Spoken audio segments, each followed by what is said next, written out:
Great pleasure to welcome all of you, particularly, people, as I said, we have joining from China, Taiwan, Germany, the Netherlands, and of course also here in the US. So it's good morning, good afternoon, good night. Delighted to introduce as a speaker today, great friend, Nicola di Cosmo, Luce Foundation Professor in East Asian Studies here in the School of Historical Studies at the Institute for Advanced Study. I'm Robert Dijkgraaf, I'm the director. Nicola joined the Institute in 2003. He's a leading expert in East Asian studies with a research focus on the relations between China and Inner Asia from prehistory to early modern periods.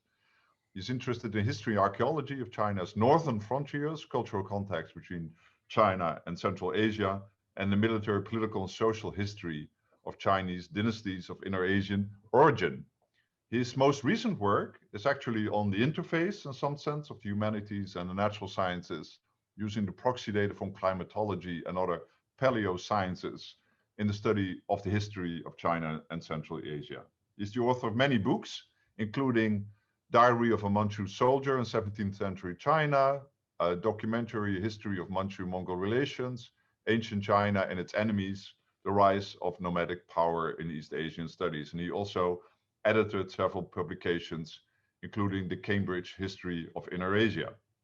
Nicola received his PhD in Indiana University and was also a visiting lecturer and Rockefeller Fellow. Prior to joining the Institute, he held teaching and research positions at the University of Cambridge, at Harvard, and at the University of Canterbury, New Zealand.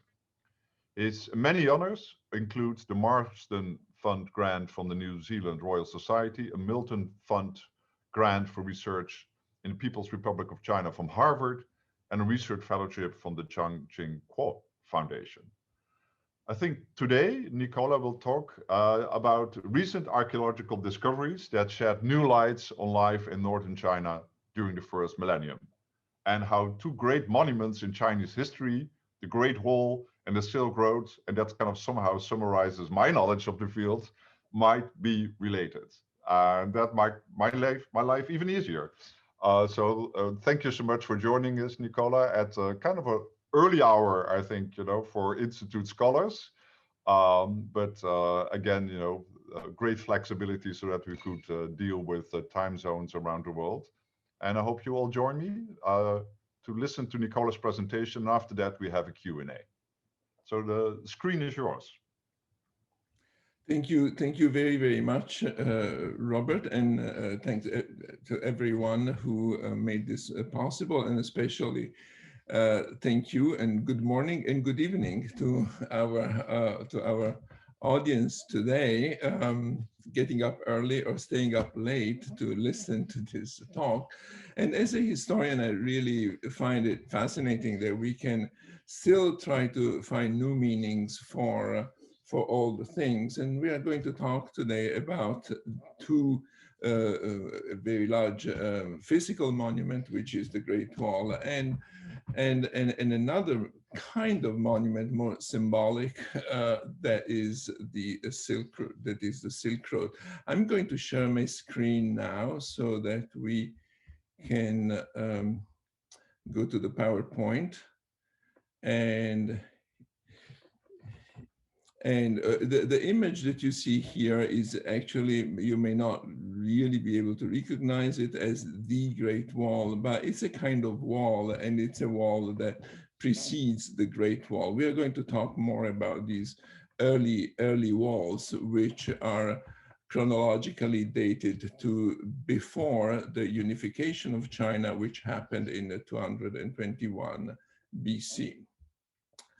So, but now let's switch to the Silk Road. The Silk Road is a concept. It's a concept that actually was invented in the 19th century, that has been adopted in both history and archaeology as a kind of metaphor or proxy for long-distance trade, cultural transmission, the creation of networks of communities that somehow linked separate civilizations, different civilizations from ancient to modern times. the Silk Road really represents some kind of highway, at least in the popular imagination. I'm not sure how real this is, but anyway, it represents a kind of highway of communication that in various forms linked China with Central Asia, with Southwest Asia, and with European, even the Mediterranean world. Having said that, some people have asked, when does this system come into existence? Can we put a date to the beginning of the Silk Road? And here we have two communities, the historians and the archaeologists, and they see things naturally a little different. One, the historians, one community is mostly interested in texts. Another one, the archaeologist, is mostly interested in the material culture. So according to historians, well, historians have tried to put a date to the beginning of the Silk Road, which coincides with the opening of the so-called Western regions, coinciding with today Xinjiang province in northwest China, and the travels of an explorer, envoy diplomat called Zhang Qian during the Han Dynasty, who traveled there and explored this region. His travels are dated to the period 138 to 125 BCE. But for the archaeologists, we didn't really need Zhang Qian to open up the Silk Road.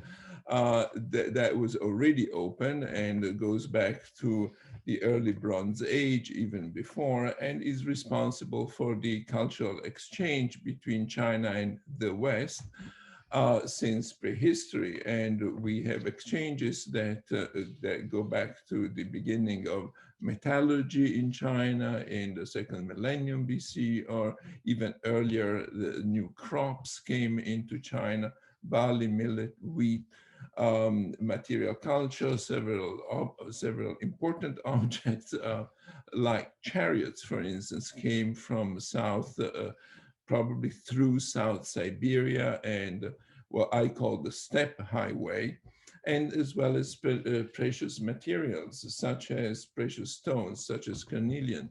But anyway, so according to the archaeologists, we can say that this has been open for a very long time.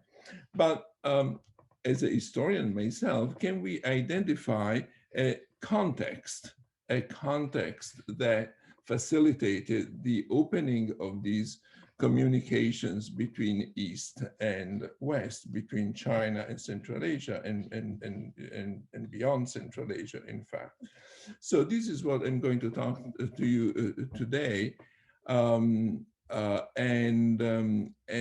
Surprising thing, in a sense, is that I'm going to connect, try to connect this opening of the Silk Road to something else, and that is the construction of the early Great Walls, walls, just not so great at this time, actually, in China. Now, what is the situation of China before it was unified? The situation we know is a state of division of several so-called Guo states fighting each other. And I'd like to draw your attention to these three states, Yan, Zhao, and Qin, in the north.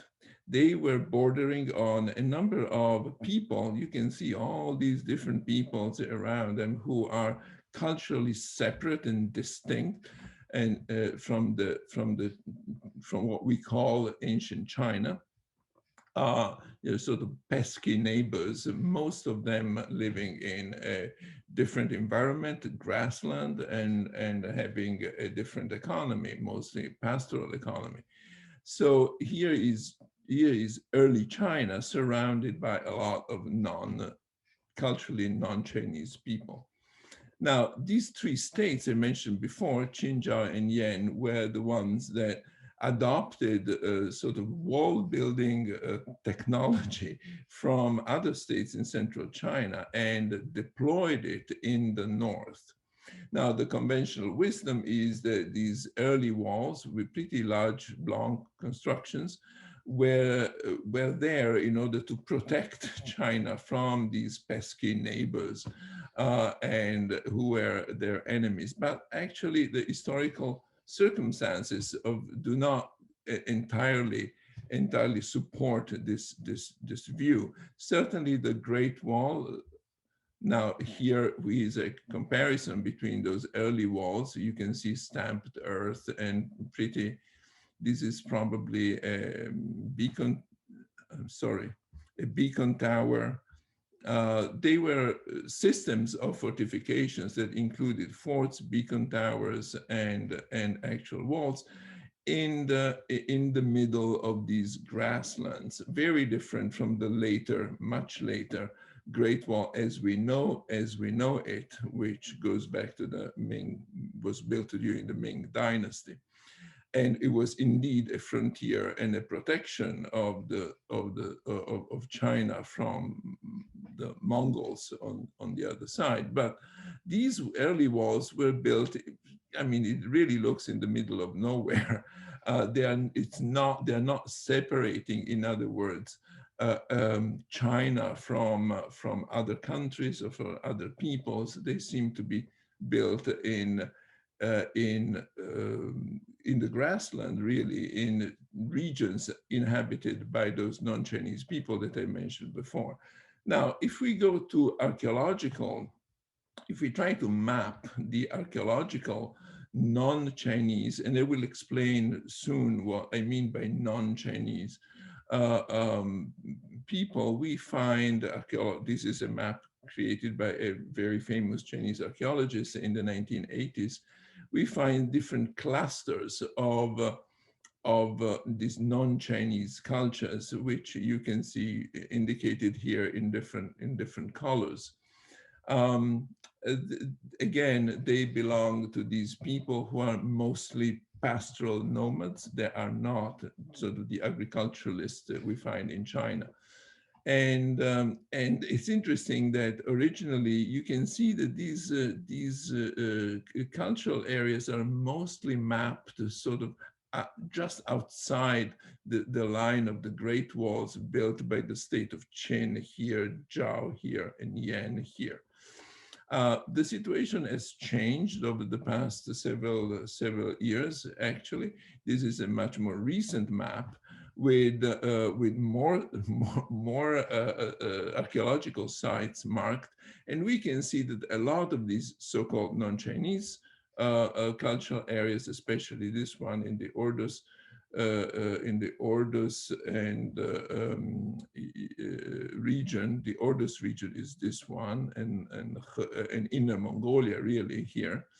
And this other one in the Gansu Ningxia region are really either inside or across the Great Wall construction. So it's quite clear that this Great Wall didn't really separate two different areas, but was right in the middle of this cultural zone that was not Chinese.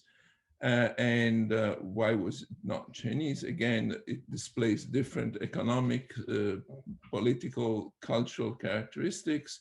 In the north, we have these pastoral nomads, this grassland, these horses, cattle, sheep, etc.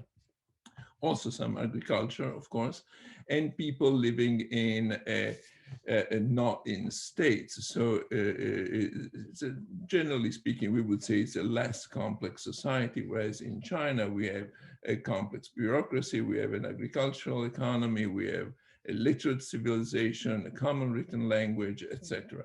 So in other words, we have a single civilization, although with different regional features. Now, the difference between these two separate areas, cultural areas, is especially visible when we look at luxury products. Luxury products in China are usually identified as very complicated cast bronze ritual vessels, such as this one. The production of these type of vessels goes back many years, back to the Shang Dynasty in the middle of the middle to late second millennium BC, and of course very artistically sophisticated jades, as well as money and other features. And of course, we also have something else, that is silk. Silk is very important, and silk was used for ornamental uses as well as for writing.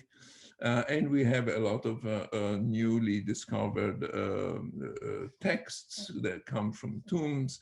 In other words, writing was an extremely important features, of course, which these other non-Chinese people did not have. They were not a literate civilization. However, they were still a civilization, and they did have an artistic tradition, which is mainly represented in, well, reflects their life: hunting, horse riding, herding, and fighting. So we have weapons, we have horse bits, we have plaques representing animal combat or simple animals, quite beautiful in themselves. Now, some of these non-Chinese archaeological sites also present something else, and that is a lot of gold. A lot of gold and silver objects. These are quite precious and quite beautiful. And if you know the Scythian or Scythian gold, famous for having been collected by Peter the Great, for instance, and there have been many exhibitions of Scythian gold objects from the Hermitage and other places. There is a very similar idiom there, first of all, in the production and manufacturing of gold object, but also the style, the animal shapes, and we can see that these particular type of luxury objects and ornaments is directly connected with a much larger artistic world and cultural world in Siberia. From Siberia goes all the way west to the Urals and to the Black Sea regions. And we can see here, for instance, this on your right of your screen are little ornamental plaques with animals found in China, and on the left are similar small ornamental plaques. They are not the same, but they belong to the same family. As I said, these on the left come from Central Asia, the Altai region, and Tuva today in Kazakhstan and Russia. So these are these areas, the non-Chinese places around the Great Wall is in the Ordos, not very far from these areas where we find also this enormous amounts of gold and connected with the Scythian, Sarmatians, and Altai cultures. We will get back to this geography a little later. Now, so far so good. We can say that these Central Asian Scythian culture that produces a lot of gold is connected to these people on the Chinese frontier by the use of massive amounts of ornamental gold in the animal style in particular. But here we have a surprise. We find that, in fact, some of these plaques, gold plaques, representing animals, animal combat, and indeed being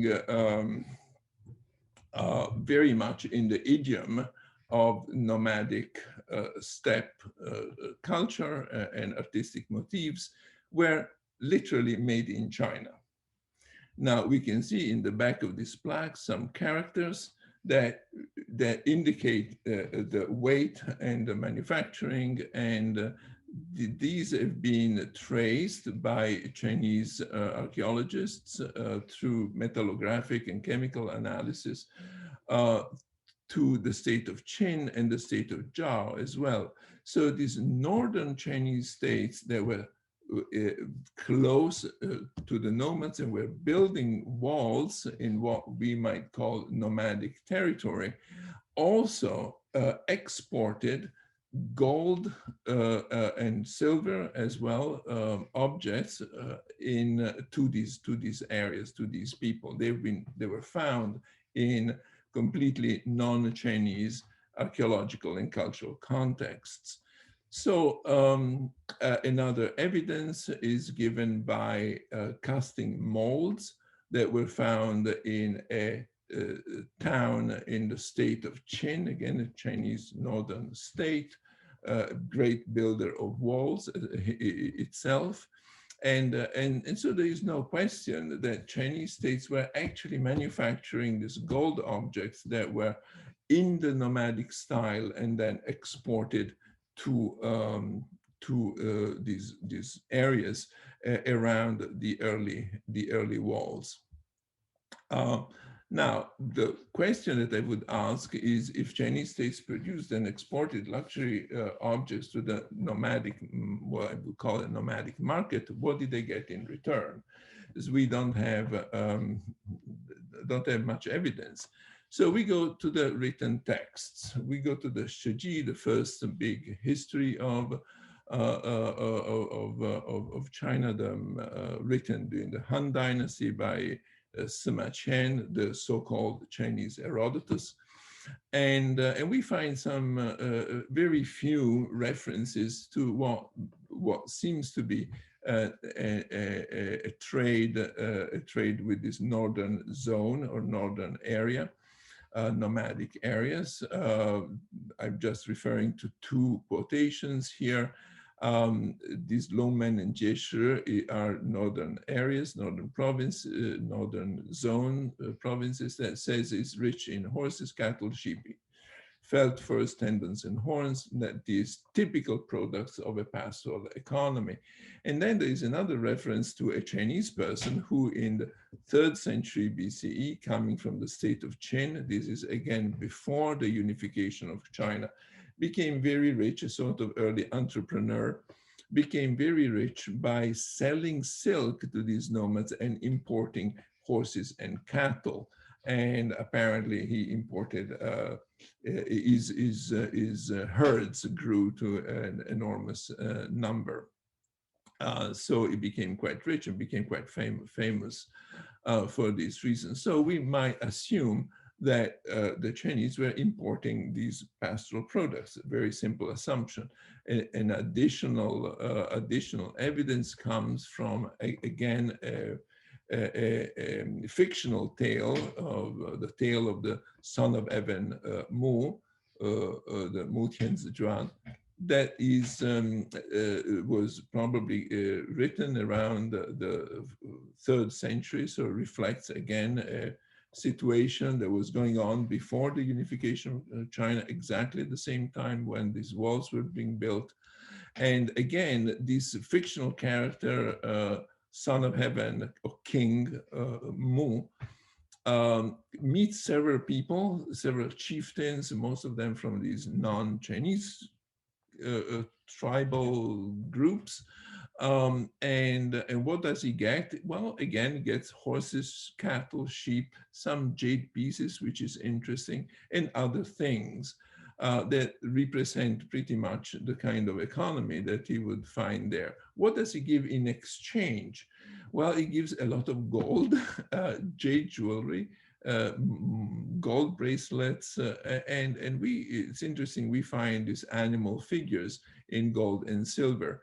So maybe the same sort of plaques and gold ornamental objects that we have seen before found in non-Chinese tombs. So it seems like there was some kind of trade and exchange, and from China there was an export of precious objects in exchange for these pastoral products.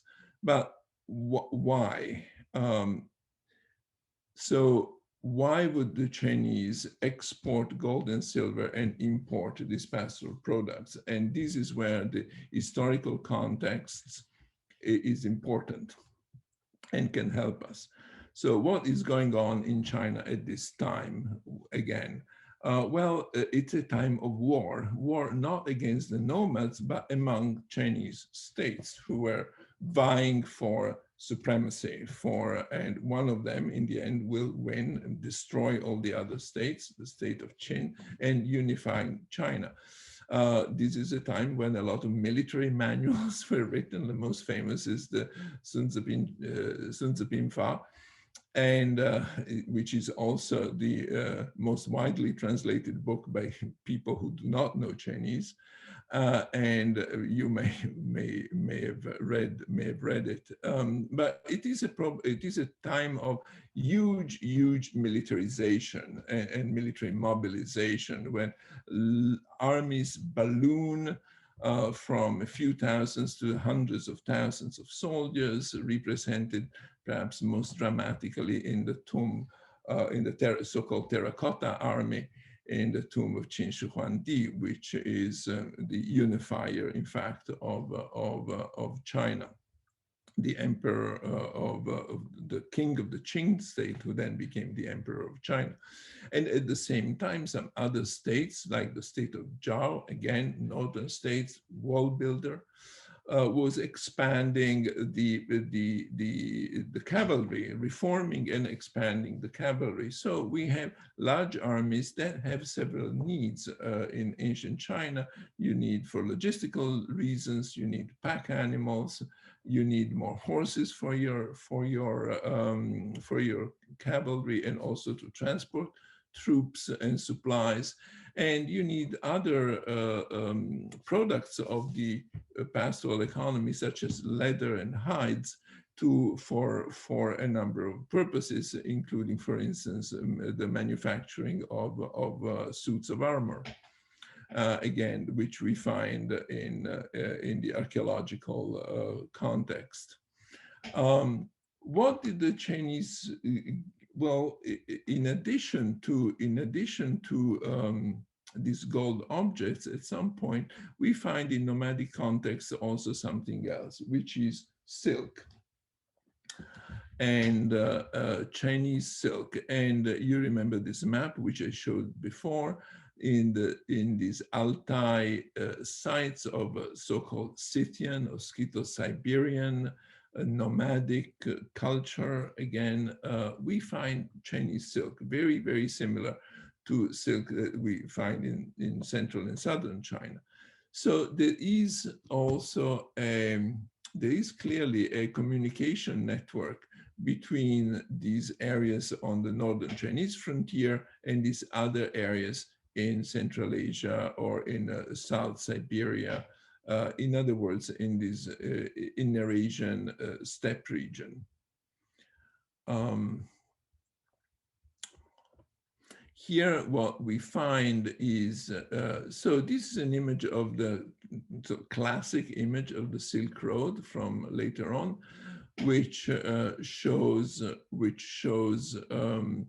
an idealized, if you like, connection during the Han Dynasty between China and across Central Asia all the way to the Mediterranean. And in fact, we find Chinese silk in Palmyra here, that has been identified from the Han Dynasty. So we can assume that some of these silk that was traded here in northern China reached the through some kind of mechanism that we cannot at the moment identify, reached nomadic areas as well as agricultural areas in Central Asia, and then all the way to the Caspian, the Black Sea, and the Eastern Mediterranean. But what I want to point out is that this notion of the Silk Road as some kind of highway that goes through the central central hub that is today's Xinjiang, the oasis around the Tarim Basin, and then goes into Uzbekistan and Afghanistan and Iran and so on, is not the whole story. Chinese products have been found all over this steppe region,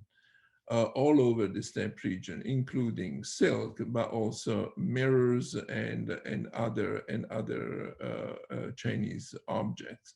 So in fact, I want to emphasize how important the steppe road is in comparison to the so-called Silk Road.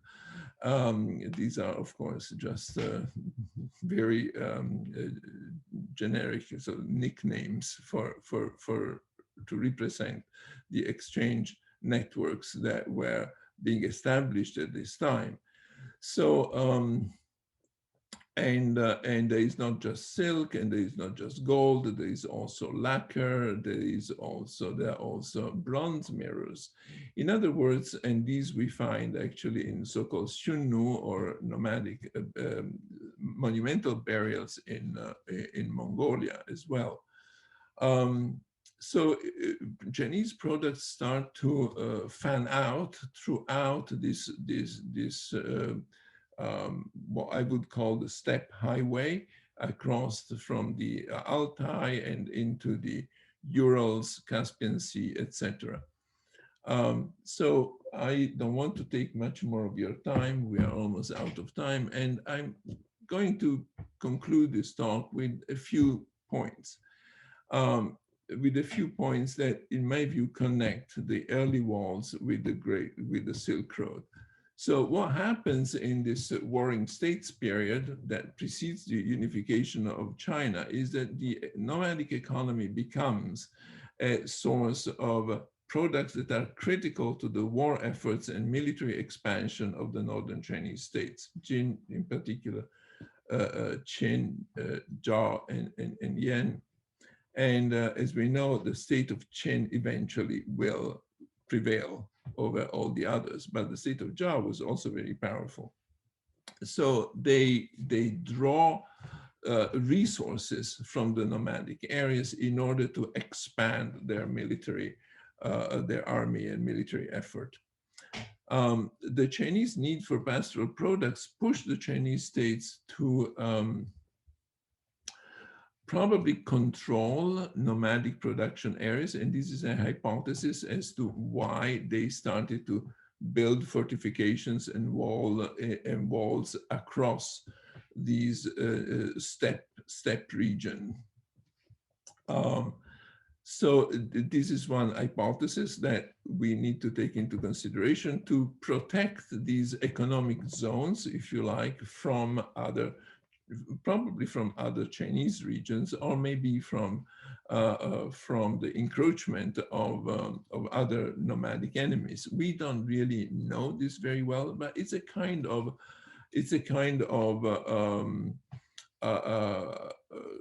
protection for what I would say as a procurement area. So in exchange, what some of the states, of these Chinese states, do is starting manufacturing precious objects in the nomadic style that they would exchange for the pastoral products with local non-Chinese nomadic elites. This process really transforms actually the elites of these people from purely military elites to, let's say, commercial elites or military and commercial elites who start to acquire a lot of products from China, which then are exchanged for or enter, let's say, the pre-existing networks of exchange, maybe diplomatic exchange, maybe some sort of trade, we really don't know, way away from the northern Chinese frontiers and into these other areas that I have mentioned before, what is today Xinjiang, what is the Altai region, South Siberia, and Central Asia.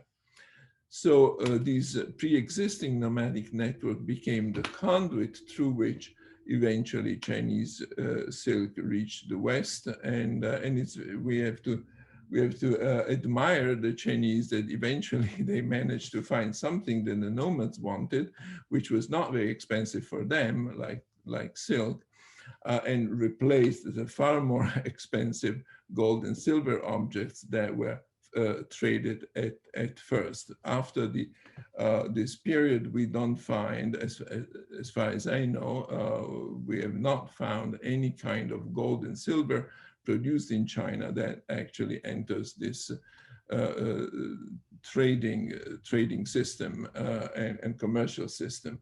So whereas we do find more and more silk, eventually coveted, across the world, and including by Romans and Iranian people. So this concludes my talk for today. I must say that we have to admire this nomadic art. It's beautiful, and I welcome your questions. And I know that I've covered a lot of territory, and there may be some areas that have not been, terribly clear. And I'm happy to add whatever and answer whatever questions you have. Thank you. Well, thank you, Nicola. Just applauding you on behalf of all of us. Well, most of you are mute, but fascinating presentation, and surely there are questions. And speak up, raise your hand, digital or Rainy. Rainy raised her hand. Yes. But she has to unmute us. Right, the word of the year. Thank you, Nicola. That was really fascinating. My question concerns demand on both sides of this trade that you so vividly depicted to us. So on the side of the Chinese, who were militarizing, and especially horses were a precious resource, and cattle, my question is why they did not become self-sustaining. I seem to recall very vaguely from the work of my colleague Dagmar Schäfel that later periods in China had enormous difficulties in keeping horses alive. They were well suited to the grazing lands of the steppes, but did not flourish under most Chinese conditions. So the question is this an inexhaustible demand on the Chinese side? And the other question is demand on the side of the northern nomadic peoples, which is, after all, they were producing these very beautiful objects themselves before the Chinese began offering them to them. And the question is why there was demand at all, given that their workmanship seems to have been at least as good as the Chinese workmanship. And secondly, isn't there such a thing as saturating the market for such gewgaws? Thank you, Rainy. Well, in Chinese history, actually, it's very interesting how the Chinese did try to become self-sustaining in terms of their military capabilities, and especially the production of horses and cattle, and never quite succeeded. During the Han Dynasty, so it's a little bit later than this period, but not much later, it was there was probably the best attempt in history to create stud farms and horse farms and so on. And for a while, they actually became self-sustaining and managed to increase the cavalry, both light cavalry, heavy cavalry, to fight the northern nomads, and imitating in large part the kind of style of warfare that was practiced by the nomads. And it was successful for a while, but it was incredibly expensive and not. In the long run, it wouldn't really work. As soon as the threat ceased to be there, they divested from that kind. It was very difficult to keep it up. So they moved to a different strategy, and that was to settle nomadic people on the borders and as some kind of allies that performed a service, a protection service, if you like, for for the Chinese, and that was, of course, some of them were turned against the Chinese at some point. It was very complicated to keep these alliances, but that was the favorite solution that the Chinese found in the end, because it was too complicated, too difficult for them to actually produce the hundreds of thousands of horses that were needed for the army. It was much easier to import them or to just essentially hire protection people along the borders. So this was on the Chinese side, it was just complicated. But we should also say that at this particular time, the need for horses and the expansion of cavalry and armies in general was quite sudden, was not a gradual expansion, was quite fast. Over a period of 1 or 2 generations. In other words, the armies expanded enormously from the, I would say, from around 400 to 300. I mean, maybe more than two or three generations. We have a a number of reforms in the army that really expand both infantry and cavalry. So I think the pastoral nomads were the main source, a major source for these horses and cattle. Now, on the nomadic side, why would they import? Well, they valued. I mean, if we consider these personal ornaments as the patrimony, if you like, the wealth of these nomads, can you ever have enough? I mean, if you have, this is the way in which value was stored for the nomads. There are people who move around. I mean, they have personal ornaments, and this is their wealth. This is what they use for diplomacy, for marriage, wedding, and so on, as the main currency of exchange. As I think of them, I mean, we don't have clear evidence. Also, they were not widespread.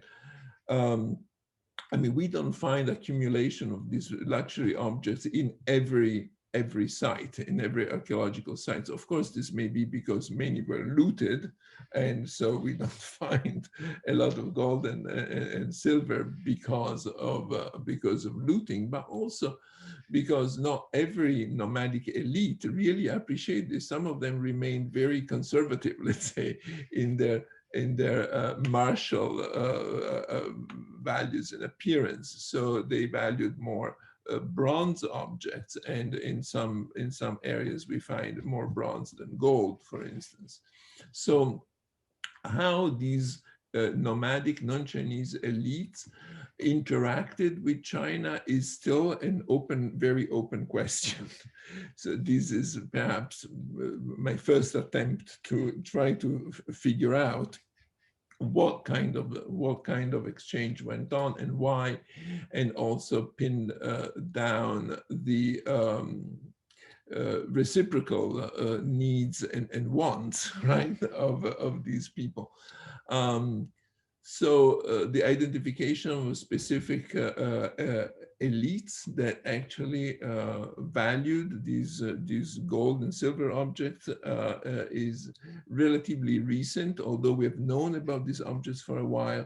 But the archaeology is an accretional exercise. The more we have, the more we understand what is going on.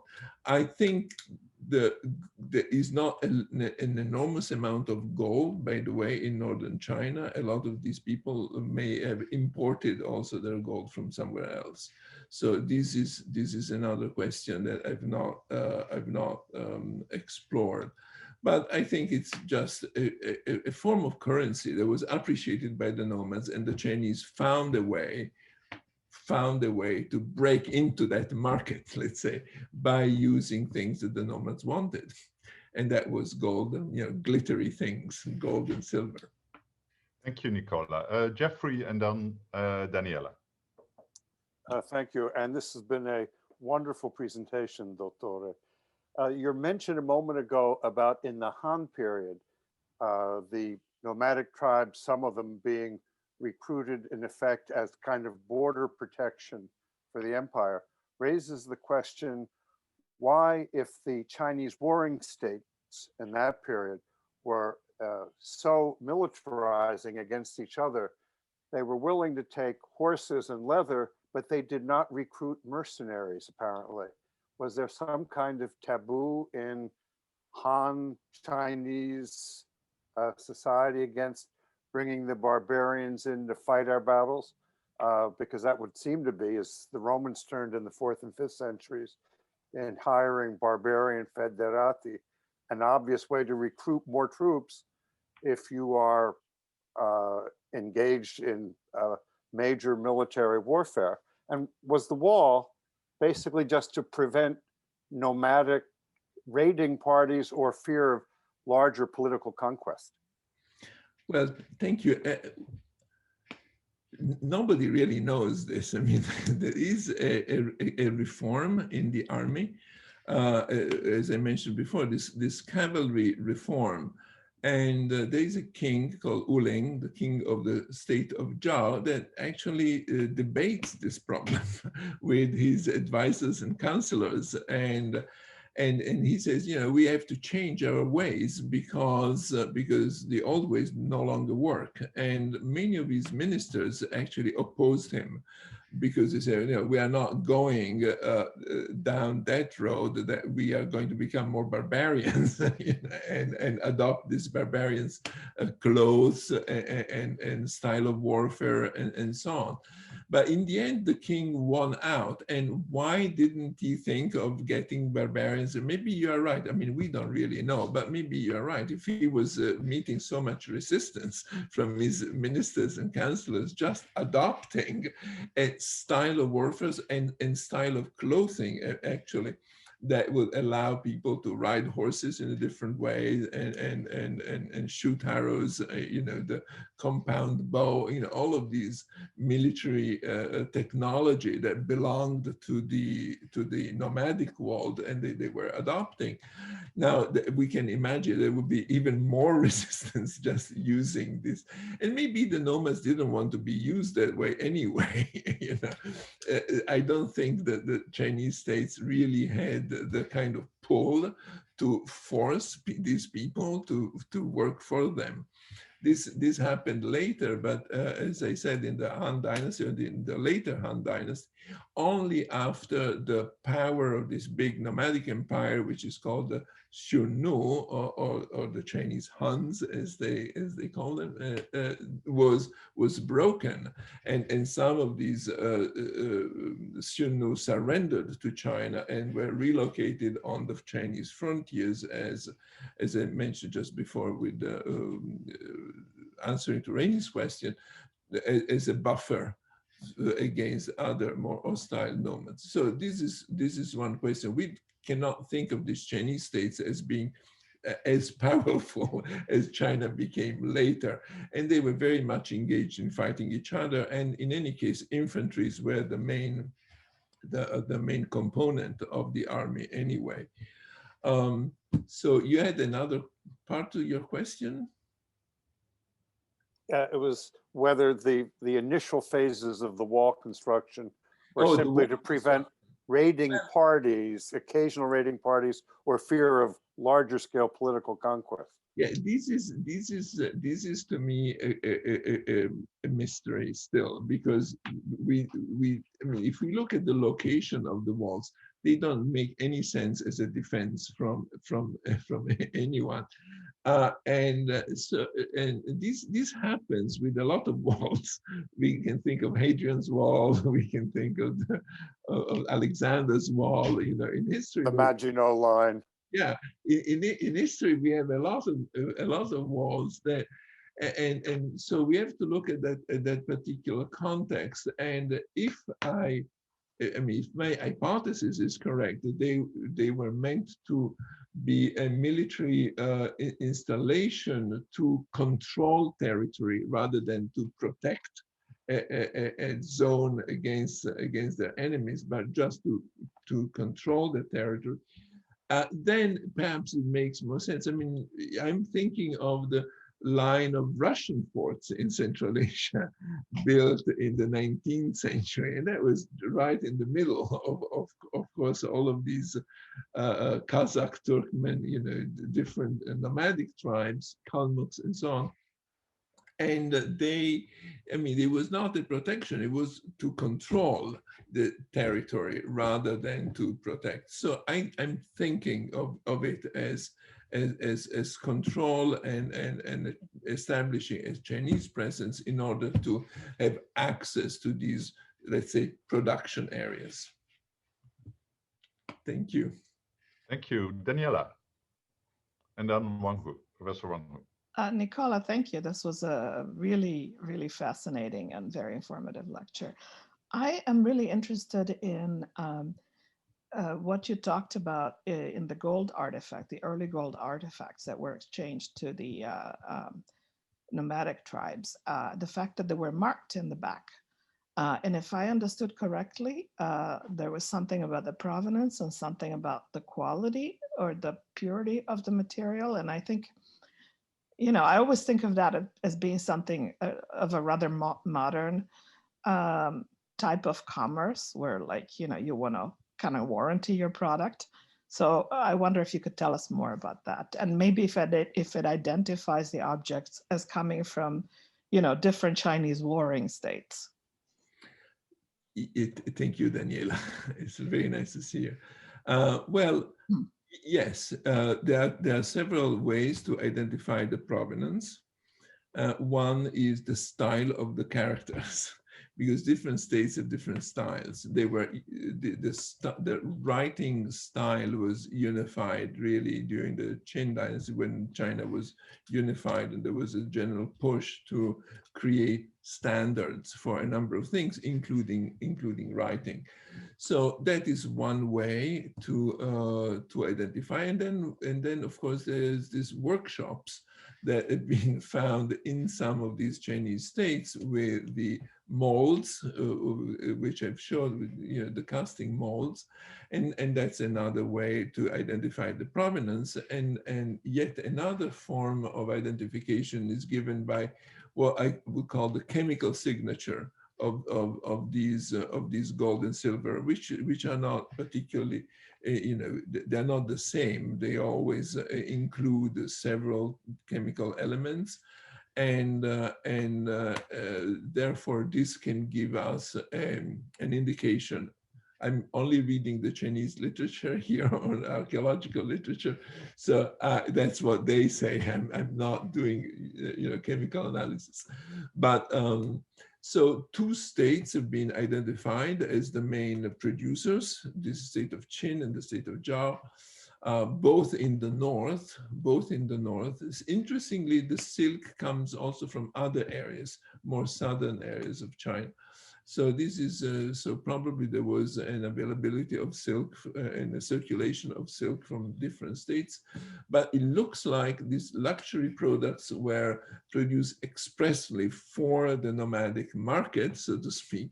And they also have a weight indicated on the back. So we can imagine that this could be used as some kind of currency. So much, a piece of gold of so much weight would purchase, so many horses or so much cattle, something like that. Of course, there were also coins. It was a monetized economy in China at that time.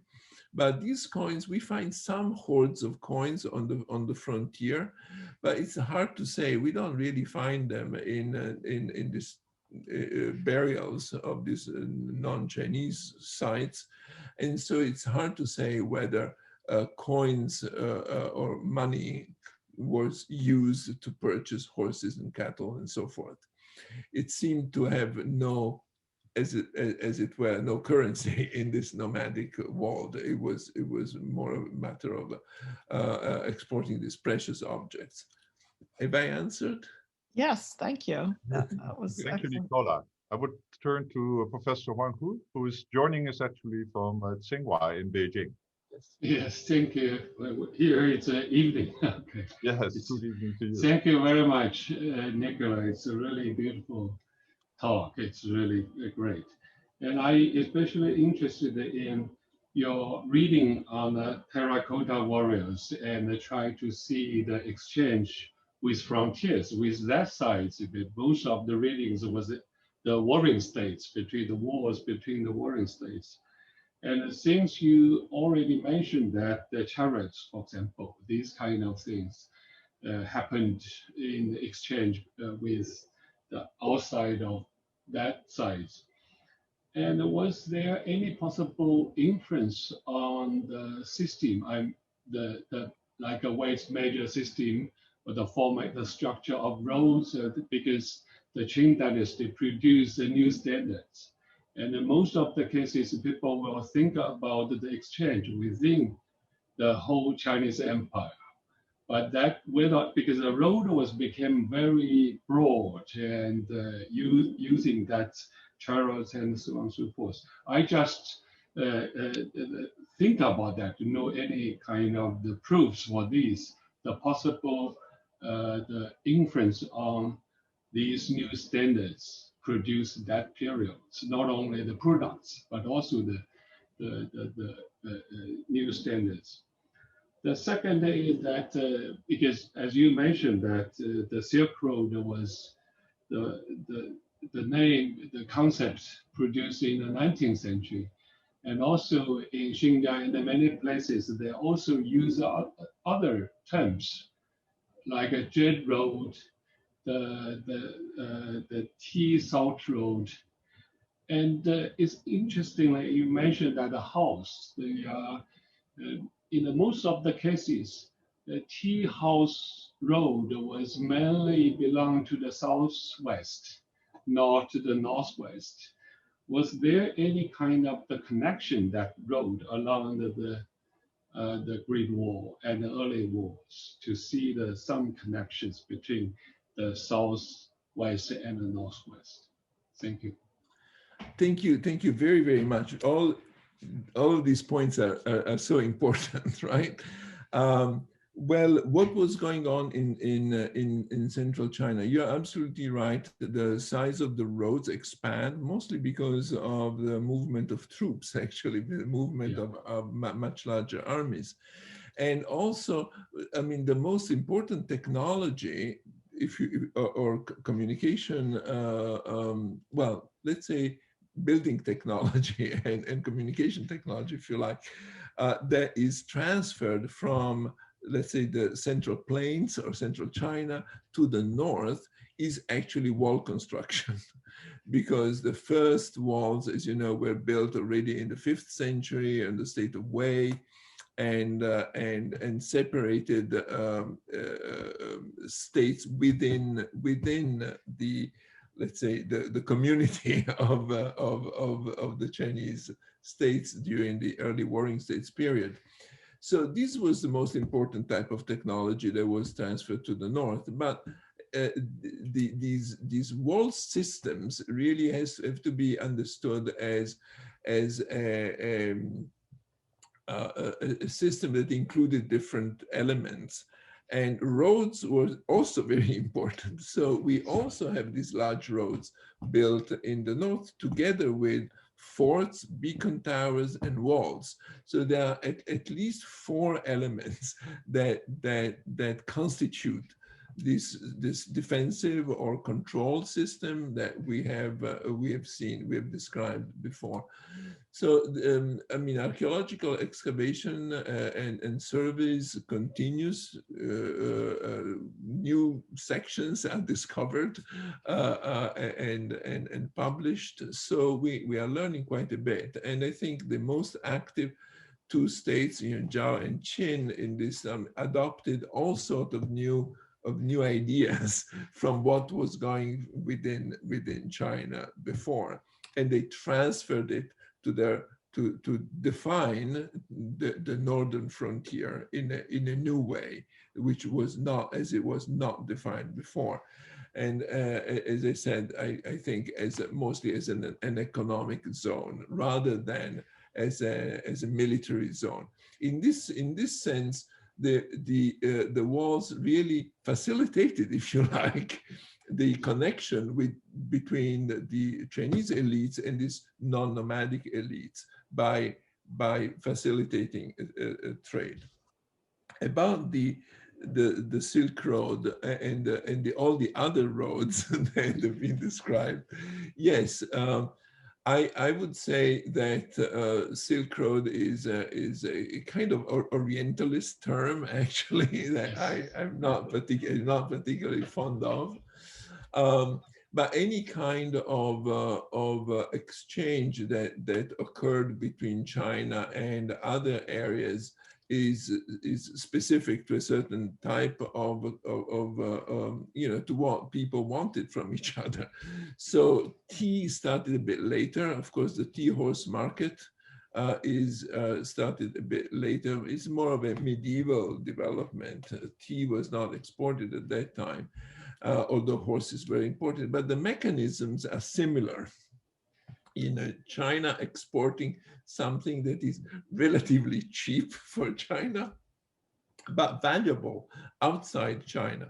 It was gold and silver, then it was silk, then tea, of course. And I think these nomadic non-Chinese networks in the north, but also other non-Chinese people in the southwest, for instance, what is today Sichuan, Shu and Ba states of old, were very, very important in.